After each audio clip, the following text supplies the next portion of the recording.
My son wanted a chocolate cake for his 16th birthday, and even though he would have been fine with me just making a regular cake in a 9 by 13 pan and slapping some frosting on top, yeah, I'm not going to do it that way. So I wanted to make a 3-layered chocolate cake, and I wanted really fudgy frosting. I don't want buttercream chocolate frosting. I want the fudgy frosting. So I used my favorite cake recipe, and the amount that it makes here is similar to what you would get in a boxed cake. The key ingredient in here is buttermilk, and it makes it such a moist and fudgy cake. And then I did cut out parchment paper into those rounds just to ensure that it doesn't stick to the pan. I put it in the oven, baked it at 350 degrees, and I think I baked it for like 12 to 14 minutes until when I touched it, it was spongy on top. And then I run a knife around the edges, and then I turn it onto a wire rack. After it's been out of the oven for about 10 minutes, pull that parchment paper off, and it's beautiful. Now let's move on to the frosting. So you take chocolate chips, and I use the Ghirardelli chocolate chips, and it's 16 ounces of it, and you melt it, and I just melted it in the microwave in 30-second increments and stirred every time, and then put all those ingredients in the mixer.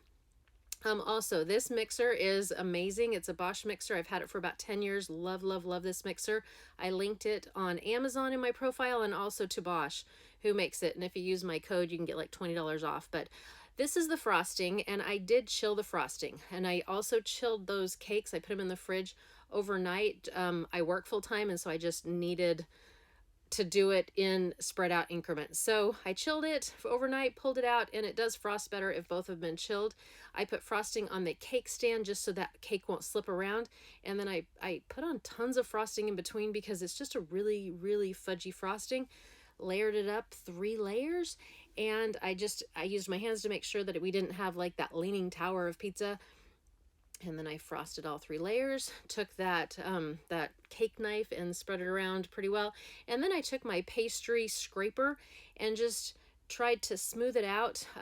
I was in a hurry, so I wasn't going for the entire let's spend hours getting this cake as smooth as we can. Yes, I could spend the time. I didn't have the time. I had a birthday party that night and needed just to get it done. So I smoothed it out pretty well and didn't spend more than about 10 minutes doing it. And then I just piped your basic shell around the edges. And my son doesn't like sprinkles, so he was a no-go on the sprinkles. And so I just used those mini chocolate chips just to give it some kind of decoration because I like to decorate it. And I ended up putting candles on top, and he loved it. And it was a really, really good chocolate cake.